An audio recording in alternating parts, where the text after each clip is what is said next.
మోహన్ వాణి ఛానల్కు నా ధన్యవాదములు. వినండి, వినిపించండి, వింటూ ఉండండి. శ్రీ మహేశ్వర వ్రతకల్పం. ఇది కార్తీక మాసం కదా, ఈ మహేశ్వర వ్రతకల్పం చేసుకుంటారేమోనని చెబుతున్నాను. దీని రచన శ్రీ తిమ్మరాజు విశ్వపతి రామకృష్ణమూర్తి గారు. శ్రీ పరమేశ్వరుడు కళ్యాణ స్వరూపుడు. ఆ మహేశ్వరుని ఎవరైతే నిత్యం తలుస్తూ ఉంటారో వారికి ఎటువంటి ఆపదలు కలవు. పరమేశ్వరుడు భక్త జన సులభుడు. స్వామివారిని ఒకసారి తలిస్తే చాలు ఎంతో ఆనందిస్తాడు. ఎల్లప్పుడూ ఆ పరమేశ్వరుని స్మరించే వారికి ఏ గ్రహ బాధలు ఉండవు. శ్రీ మహేశ్వర వ్రతకల్పం. రచన తిమ్మరాజు విశ్వపతి రామకృష్ణమూర్తి గారు. చదువుతున్నది దేశరాజు లక్ష్మీకుమారి.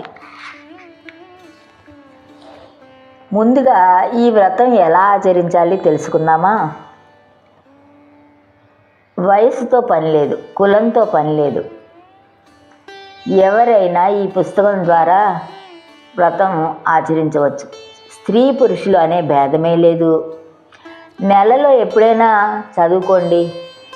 ఏకాదశి, పౌర్ణమి ఇంకా మంచిది, ఆరుద్ర నక్షత్రం ఇంకా మంచిదండోయ్. ఇప్పుడు కార్తీక మాసం కదా, ఈ కార్తీక మాసంలో సోమవారం అయినా పర్వాలేదు,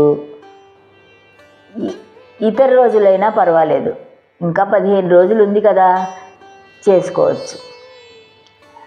వ్రతంలో ఉపవాసం ఉండాలని ఎక్కడా నియమం లేదు. మనసులో ఒకసారి గణపతి, నవగ్రహాలకు, అష్టదిక్పాలకులకు నమస్కరించి మీ పేరు, కుటుంబ సభ్యులు పేర్లు, గోత్రం మనసులో తలుచుకుని వ్రతం మొదలు పెట్టుకోండి. పార్వతీ పరమేశ్వరుల అష్టోత్తర నామాలు చదవండి. స్వామివారికి అదంగ పూజ చేసుకోండి. ఈ వ్రతం ఆచరించేటప్పుడు ఇద్దరూ కలిసి చేయాలి అనే నియమమే లేదు. ఎవరికి వీలైనప్పుడు వాళ్ళు చేసుకోవచ్చు. లేదా ఇద్దరికీ వీలుందనుకోండి, ఆయనకు కూడా ఇంట్రెస్ట్ అంటే చేసుకోండి. ఈ 5 కథలు చదువుకుని అరటిపళ్ళు కానీ మీ దగ్గర ఏ పండో ఫలమో ఏది ఉన్నా సరే ఆ స్వామికి నైవేద్యం పెట్టండి, ఎంతో ఆనందిస్తాడు. ఇకపోతే సోమవారం గుడికి వెళ్ళారనుకోండి, శివాలయానికి, అక్కడ కూర్చుని ఈ పుస్తకం చదువుకోండి. ఏదైనా క్షేత్రానికి వెళ్ళారనుకోండి, అక్కడ కూడా చదువుకోండి. మీకు వీలుంటే బ్రాహ్మణ చేత చదివించుకోండి. ఏ రోజునైనా చదువుకోండి. దూరదేశంలో ఉండే పిల్లల నిమిత్తము, మీ బంధువుల నిమిత్తం కూడా చదువుకోండి. సంతానం నిమిత్తం కూడా చదవండి. వివాహం, ఉద్యోగం, ఆరోగ్యం ఏదైనా పర్వాలేదు.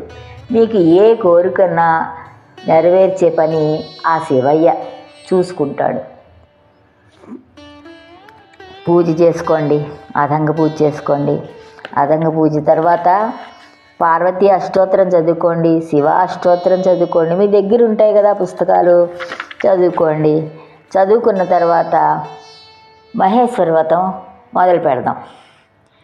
మొదటి అధ్యాయం శివశర్మ దివ్య కథ. శ్రీ పరమేశ్వరుడు భక్తవత్సలుడు, ఆశ్రిత జన పక్షపాతి. రోజులోనే ఒక్కసారైనా ఓం నమ శివాయ అంటే చాలు, సర్వ శుభాలు కలుగుతాయి. భక్తసులుడైన ఆ మహేశ్వరుడే తిమ్మరాజు విశ్వపతి రామకృష్ణమూర్తి అనే భక్తునికి ఈ వ్రతం అనుగ్రహించాడు. ఈ వ్రతం నిర్మల మనసుతో స్వామిని స్మరిస్తూ ఆచరిస్తే పరమేశ్వరుని అనుగ్రహం కలుగుతుంది. ఇప్పుడు కథలోకి రండి. పూర్వకాలంలో కావేరీ నదీ తీరంలో శివశర్మ అనే పరమేశ్వరుని మహాభక్తుడు ఉండేవాడు. అతడు ఎన్నో శాస్త్రాల్లో ప్రావీణ్యత సంపాదించాడు. చుట్టుపక్కల గ్రామాల్లో తనకు మించిన పండితుడు లేడని పేరు తెచ్చుకున్నాడు. ముఖ్యంగా జ్యోతిష, వ్యాకరణ శాస్త్రాల్లో పేరు సంపాదించాడు. ఆ దంపతులకు 2 కుమార్తెలు. 2కి మంచి వరులతో వివాహం జరిగింది. ఇదంతా ఆ పరమేశ్వరుని అనుగ్రహమే అనుకునేవాడు ఆయన. అతని భార్య సుమతి కూడా భర్తకు చేదోడువాదోడుగా ఉండేది. ప్రతి ఏకాదశి నాడు శివశర్మ ఏకాదశి రుద్రాభిషేకం చేసేవాడు. ఇంటికి వచ్చిన బంధువులు, స్నేహితులు ఆ దంపతులు భోజనం పెట్టకుండా పంపేవారు కాదు. ప్రతి క్షణం శివశర్మ దంపతులు ఆ పరమేశ్వరునే స్మరిస్తూ కాలం గడిపారు. ఒక్కసారిగా శివశర్మకు ఏదో కంటి వ్యాధి వచ్చి చూపు సరిగా కనబడలేదు. ఎన్ని రకాల మందులు వాడినా ఫలితం లేకపోయింది.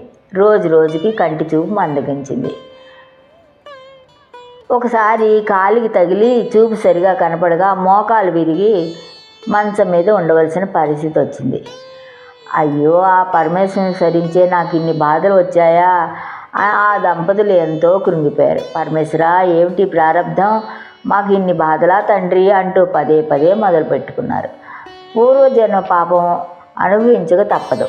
పరమేశ్వరుడు దయామయుడు. శివశర్మ పాపఫలం తీరడంతో తన భక్తునికి రక్షించాలని తలిచాడు.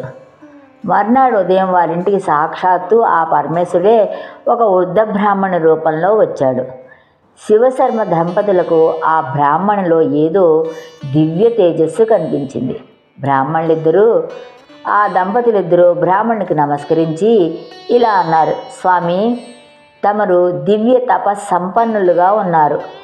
నా యందు దయతలిచి ఈ బాధ నుండి విముక్తి పొందే మార్గము చెప్పండి అని ప్రార్థించారు.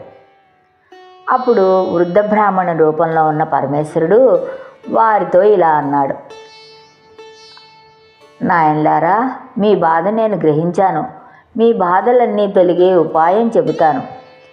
ఇక్కడికి ఒక రాత్రి ప్రయాణ దూరంలో శివగిరి అనే గుట్ట ఉంది. ఆ గుట్టపై వెలిసిన పరమేశ్వరుడు మహాశక్తి సంపన్నుడు. మీరు త్వరలో వెళ్ళి ఆ స్వామిని దర్శించండి. మీ బాధలన్నీ వెంటనే తెలియపోతాయి అని సెలవిచ్చాడు. శివశర్మ భార్యతో కలిసి మరో రోజే బయలుదేరి శివగిరి ప్రాంతాన్ని చేరాడు.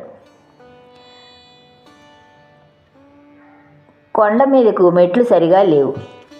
కొండ కూడా కొంచెం ఎత్తుగానే ఉంది. కంటి చూపు సరిగా కనబడట్లేదు. కాలి నొప్పితో ఎక్కగలనా అనే సందేహం వచ్చింది శివశర్మకు. కొండపై నుంచి కిందకు దిగుతున్న భక్తులు ఎన్ని మెట్లు ఉన్నాయి అని అడిగాడు. 1000 మెట్లు ఉన్నాయి. 2 గంటల కంటే ఎక్కువే పడుతుందయ్యా సమయం అన్నారు. శివశర్మకి ఎంతో బాధ కలిగింది. కాలి నొప్పితో ఎలా ఎక్కగలనా అని తలిచాడు.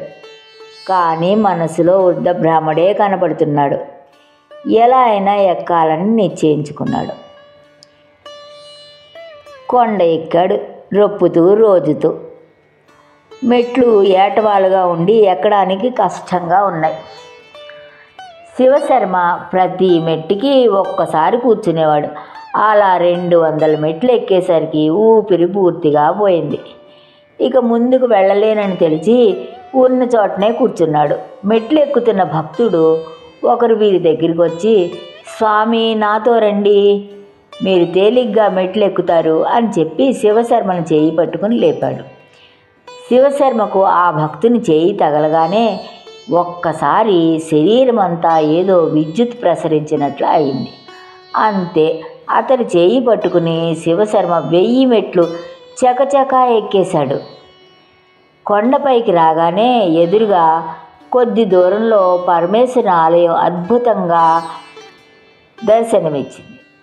శివశర్మ దంపతులు ఇద్దరు కళ్ళు మూసుకుని ఆలయం వైపు తిరిగి కళ్ళు తెరిచి మనసారా ఆ స్వామికి నమస్కరించారు. అంతే, ఆశ్చర్యం! కళ్ళ ముందు శివశర్మ కంటి వ్యాధి పూర్తిగా నయమైపోయింది.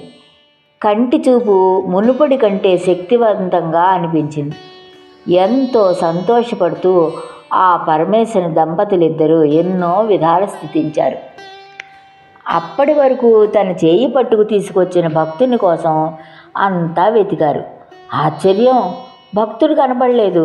ఆ చుట్టుపక్కలే వెతికాడు, కానీ ఎక్కడా కనపడలేదు. అప్పుడు వారికి అర్థమైంది, ఆ పరమేశ్వరే భక్తుని రూపంలో వచ్చి తమను అనుగ్రహించారని శివశర్మ దంపతులు గ్రహించారు.